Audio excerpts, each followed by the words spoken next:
One of these innovations is the printing press, and the Bible was first printed on the Gutenberg press in 1455.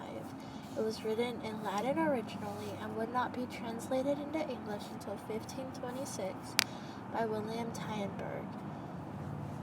The Holy Roman Catholic Church has left its mark on history, with the creation of the first bank during the time of the Crusades, and having its holy book, the Holy Bible, being the first book ever printed, as well as selling the most copies a book has ever sold to date.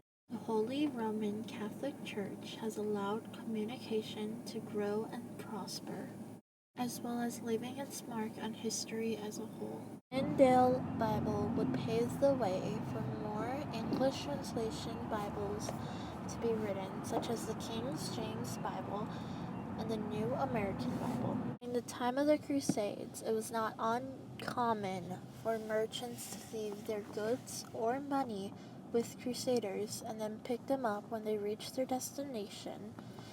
This practice functioned a lot like a modern-day bank.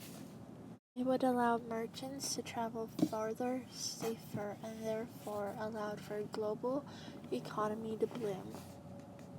Merchants would return home. They would often bring goods from the country they visited, as well as ideas and part of the culture with them.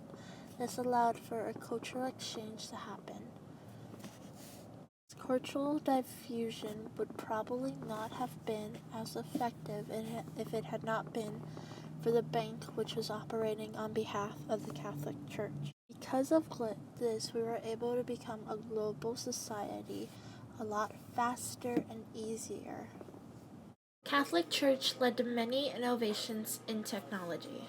One of these innovations is the Gutenberg press, which printed the Holy Bible as the first ever book printed in 1455 in Mainz, Germany. Although the Gutenberg Bible was written in 1455, it would not be translated into English until 1526 by William Tyndale. It will pave the way for more English translations such as the New American Bible and the King James Bible. Both of these versions are still used today. According to Catholic and Jewish dogma, the first 5 books of the Bible, or the Pentateuch, are written by Moses. However, many historians believe that it was in fact written by 4 groups of writers. The first of these 4 groups of writers is often referred to as the E group or the Elohist group, because they refer to God as Elohim. They are believed to have written around 900 BCE, and they are believed to have written a fair bit of Exodus, a small bit of Numbers, and the first account of creation. Elohim was plural, which references Proto-Judaism, which is believed to have been polytheistic. The second group of writers, the J group or the Yahweh group, refer to God as Yahweh, and it was written as YHWH. Yahweh is the German translation of Yahweh. They are believed to have lived during the Jewish captivity in Babylon around 600 BCE. The first appearance of Eve and the first mention of Lucifer Morningstar are believed to be allusions to Babylonian mythology. The third group, or the P group, is often referred to as the priestly, which was a school of writers in and around Jerusalem around 590 BCE.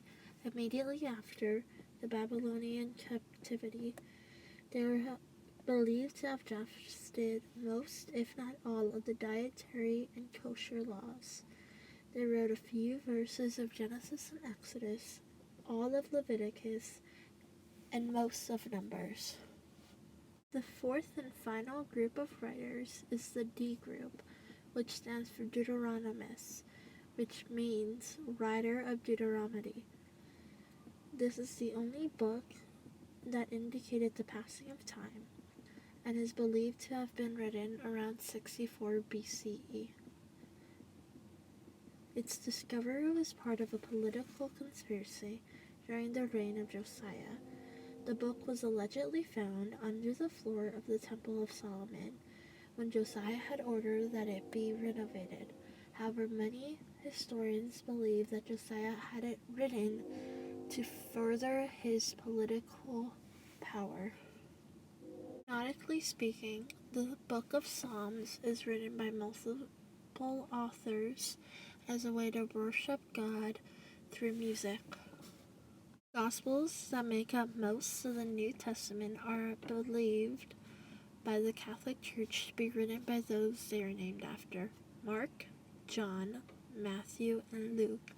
However, many historians believe that they were contributed to by St. Peter as well as many of the other disciples, such as St. Paul, as St. Paul at the time was writing letters to many other ethnic groups in hopes of converting them to Catholicism.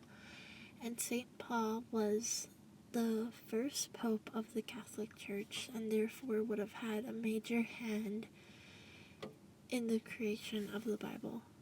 It is also said that many scribes might have added or redacted part of the Bible when they were writing it down to be printed for the Gutenberg press.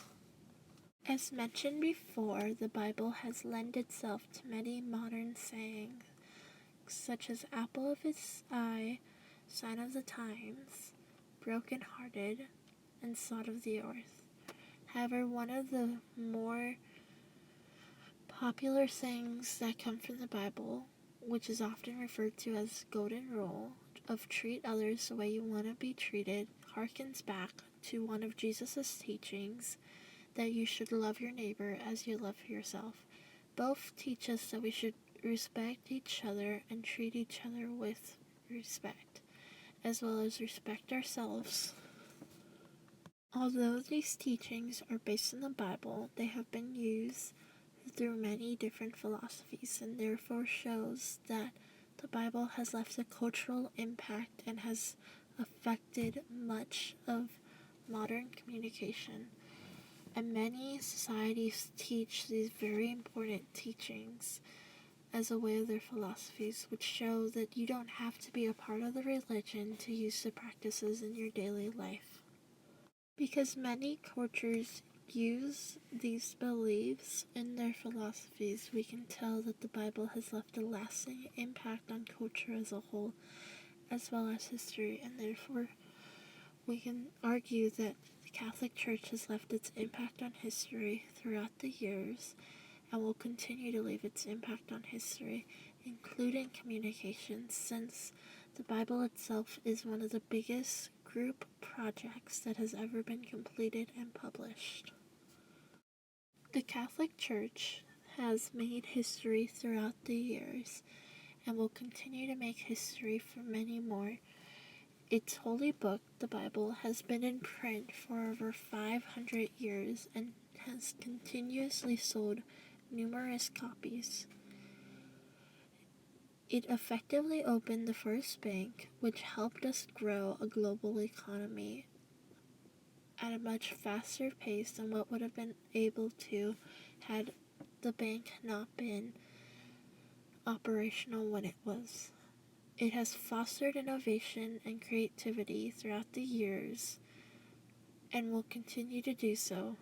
It has helped society grow as a whole and has left its mark on history as well as society, and it will continue to show that culture can grow throughout the years. Its teachings are still used and are often found in different faiths and philosophies. You do not need to be Catholic in order to appreciate all that the Church has done for society as a whole and culture. It has allowed communication to grow and prosper throughout the ages, and it has helped society as a whole grow into what is currently the modern day. Its teachings are still being used to this day, and it allows us to grow as a community. It fostered a global economy during a time when such a thing wasn't even imaginable, and it has helped us throughout the ages learn what life is about. It has answered the fundamental question, and its holy book has sold the most copies worldwide and has helped so many people and changed so many lives. It truly shows what effective communication can do. Please click the link below to find a website that has my citations and the process used to create this documentary.